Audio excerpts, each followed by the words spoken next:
Thank you for coming out this afternoon, and thank you for your quick response. We have a series of announcements to make about what everyone knows is the anticipated Hurricane Sandy. We want to talk this afternoon about our preparations. We have a number of folks here who are experts in their areas. I'm going to give it won't be a brief overview, but it will be an overview, and then if you have additional questions, we'll get the right person up to the podium. First and foremost is our Deputy Mayor for Administration and Coordination and Managing Director, Rich Negrin. Of course, Mike Resnick, Director of Public Safety. Police Commissioner Charles Ramsey. Deputy Managing Director for Special Events, Giselle Jones, and the Director of the Office of Emergency Management, Samantha Phillips. Let me give you the most up-to-date information we have on Hurricane Sandy at this point. As all of you well know, of course, Philadelphia and the region, we are fortunate and we are blessed to have many rivers, streams, and creeks. With Hurricane Sandy headed north in the Atlantic Ocean right now, we do also face, because of our unique strategic location, some potential and real challenges. Depending on the track and storm evolution, that will be the caveat for virtually everything that I say this afternoon. Depending on the track and storm evolution, there are a range of scenarios that are possible for Philadelphia and the Philadelphia region. There are still many forecast models for Sandy's track, and I'm sure that virtually every media outlet has its own service. Many of us are using the same service and seeing the same information, but it is certainly possible for any two services to have a slightly different view and opinion on what may actually happen. All of this is a combination of past experience, detailed information, and a little bit of guesswork based on anticipation. But having said that, ultimately, this is not a plan, but ultimately our hope, of course, is that Sandy will stay as far out to sea as possible. That would be nice, but we can't depend on that. We need, of course, to do our best to be prepared and certainly prepare for the worst. The good news, if there is any within any of this, is that we've actually been through this before, just last year with Hurricane Irene. Hurricane Sandy, though, has the potential to be just as bad or even worse than Hurricane Irene. The message today is to make a plan, be prepared, and then act on that plan. We need the citizens of Philadelphia and the region to start thinking now and over the course of the weekend what actions you need to take, and in some instances what actions you must take in order to be as safe as possible. Do not wait until Monday to try to figure out what to do. And there's a reason that I'm saying that, and I'll get into those details now. If you need to evacuate,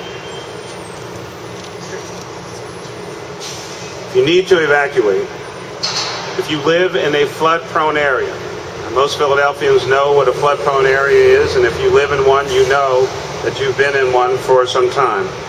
If your area normally floods during heavy rainstorms, generally you live in a flood-prone area.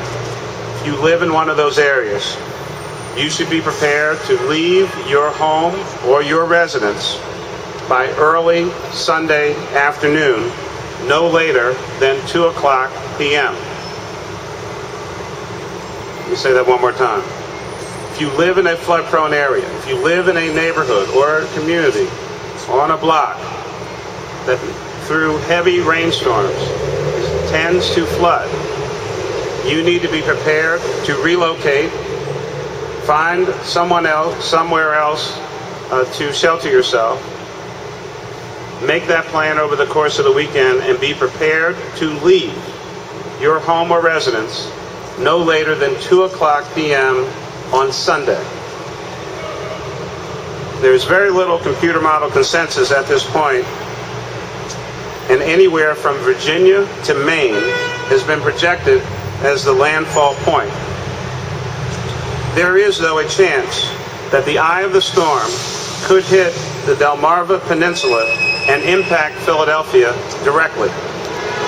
We expect rainfall to begin on Sunday early evening, but it doesn't appear at this moment that it gets heavy until early Monday morning, with the highest winds and heaviest rainfall occurring Monday night into Tuesday afternoon. With the current forecast, we could see sustained winds of up to 50 to 60 miles per hour with higher gusts, as well as extended periods of heavy rainfall. With the current hurricane forecast model, flooding comparable to what we saw during Hurricane Irene last year is certainly possible and more than likely. Also, this will be a slow-moving storm. What that basically means is a lot of rain, a lot of wind over a sustained period of time, not a short period of time. Localized and flash flooding is likely on all rivers, streams, and creeks. Widespread tree damage and power outages could and most likely will occur. If in the past you experienced flooding in your home, it is likely that your home will flood again if Sandy follows the current computerized model tracking. Heavy emphasis on what I will say next. Don't wait. If you live in a flood-prone area, if your home has flooded in the past, make plans now to stay with family and friends. We're calling on you to be out of those areas by 2:00 p.m. on Sunday. The generally known flood-prone areas of the city include the following neighborhoods. This is not an exhaustive list, but you know your neighborhoods and you know them well. Eastwick and parts of the Cobbs Creek area. Manioc, Kelly, MLK, and Lincoln Drives. River Road, Delaware Avenue, the Pennypack,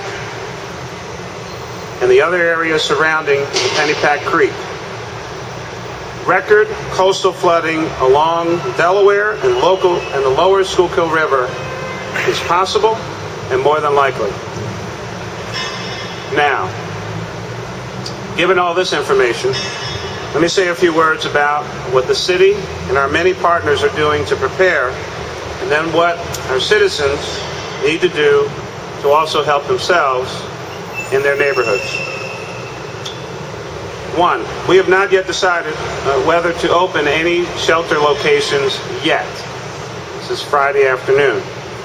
We are prepared to open, as we have in the past, at least 2 locations, which will serve our most likely large flood-prone areas. If and when we make that decision to open those shelters, of course, we will announce it to you in a very public way, and I'll have more information on this particular issue at tomorrow's briefing.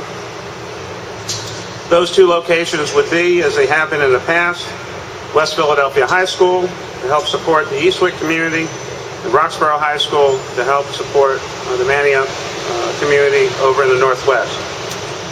Additional capacity is available to us if needed, depending on the intensity of the storm and the neighborhoods affected. We are already working with several partners for shelter operations, again, if they are necessary. That, of course, involves the American Red Cross, the Salvation Army, the Department of Public Health, and our county animal response team.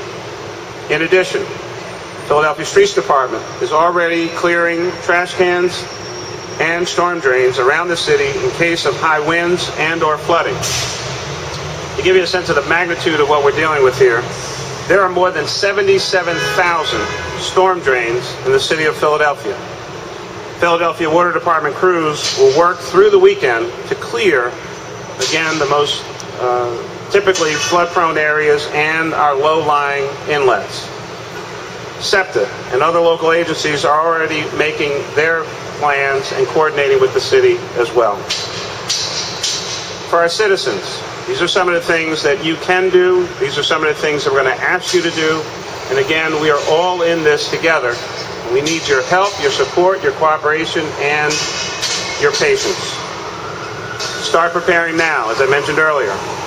Now is the time to get ready so you don't find yourself in a dangerous situation at the last minute if Sandy hits landfall in our area. Make sure that you and your family are ready if the storm impacts Philadelphia. Individual things that citizens can do and pretty much can only do for themselves. For instance, if you have a backflow preventer in your home, make sure it's in good working order. Second, never enter a flooded basement due to the very real prospect of being electrocuted as a result of entering a flooded basement.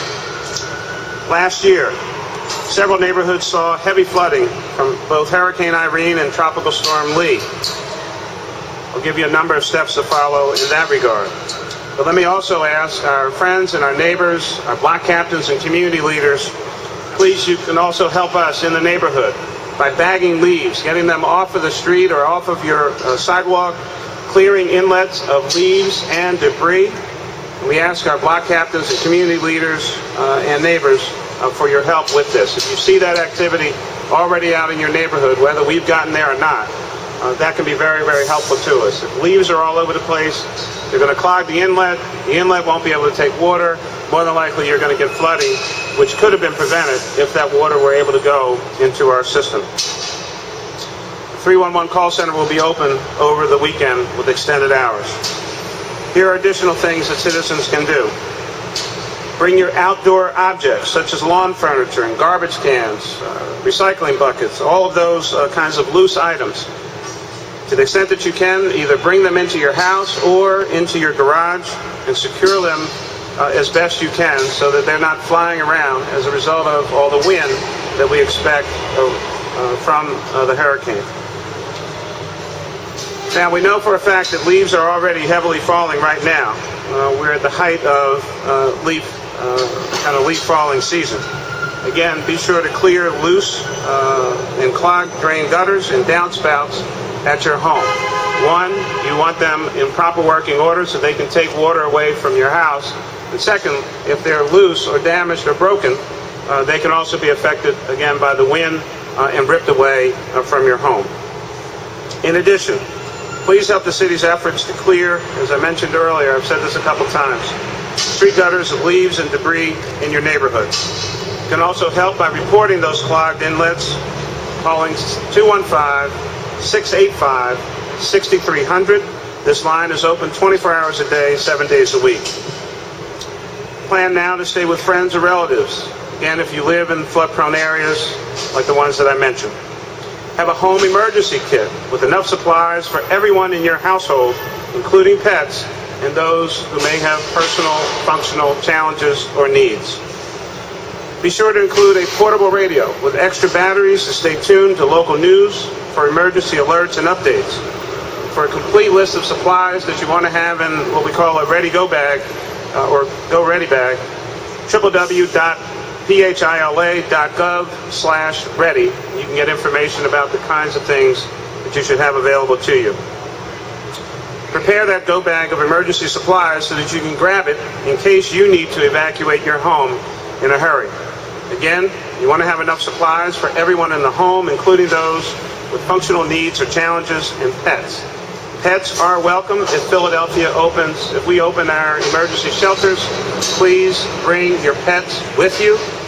Do not leave them in your home, which, again, you're leaving because it's flood prone. You do not want to leave your pets behind. Prepare for utility disruptions. Please know the phone numbers of the various service providers to report losses of service. The PECO Energy customer service line is 1-800-494, and I believe that's 4,000. PECO Energy Emergency Hotline, 1-800-841-4141. The Philadelphia Water Department, 215-685-6300.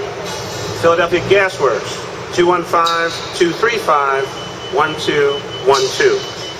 These utility providers have already begun making their preparation plans for their crews to respond to power outages, and again, all in conjunction with the city. Have numerous supplies of bottled water available for everyone in your household, again, including your pets, in the event that somehow you lose water service. Make sure that you have working flashlights with extra batteries. For more information on emergency preparedness, visit the Philadelphia Office of Emergency Management's website, www.phia.gov/ready. A couple last things, and then you'll hear from our director. Stay informed. Sign up for Ready Notify PA, the City of Philadelphia's emergency text message and email alert system. You can find that at www.readynotifypa.org. Check Channel 64, the city's government access channel, television, for updated information, and we will update that channel with as much information in a timely fashion as we have it. Again, the 311 call center is operating under normal hours right now, but they will be open with extended hours over the weekend to accommodate calls and give you information. So, here's the wrap-up. There's still a number of different or differing forecast models for Sandy's track. Again, let's hope that its presence is minimal. While we hope for the best, we always do our job to prepare for the worst. We know what to do. We've been through this before. I call on Philadelphians to exercise good judgment, patience, look after each other, look after your neighbors, especially those who are seniors, those who may be sick, those who are shut in or have other personal or physical challenges. Make your plans now and be prepared, if you live in a flood-prone area, to relocate no later than Sunday afternoon at 2:00 p.m. As we have in the past, we will make regular and certainly time-sensitive announcements or press conferences when we have additional information to share or if circumstances have changed, and we will give you as much notice as we can. We appreciate the press being responsive on these issues as you have been, and sharing information, of course, with your various constituencies and viewing audiences. We'll be making a variety of announcements over the course of the weekend. Let us now hear from our Director of the Office of Emergency Management, Sam Phillips. Sam? Good afternoon. Thank you for coming. I just wanted to follow up on a few things the mayor said. His overview was very thorough. Just a couple of quick things. I want to just compare this storm that we might see to Hurricane Irene last year. It's a very good comparison. We will most likely see very comparable conditions and potentially worse conditions. So the differences between the two storms are Sandy could bring an increased sustained winds and wind gusts, which never really materialized during Irene last year, and also paired with some tidal flooding, we could have some record flooding on the coastal areas in Philadelphia, meaning the Delaware River and the lower Schuylkill.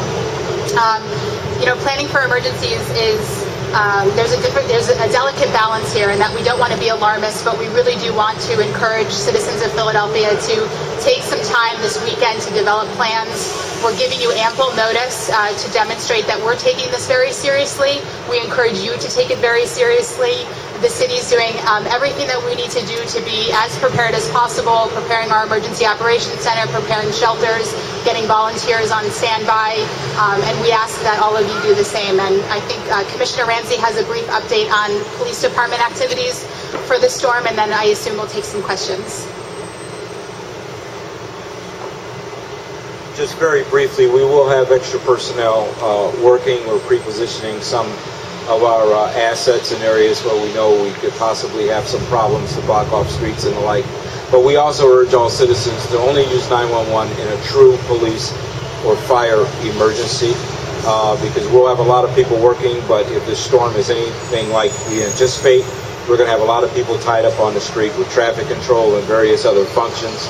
So please, if you need us, call us, but if it's not a true emergency, please refrain from using 911.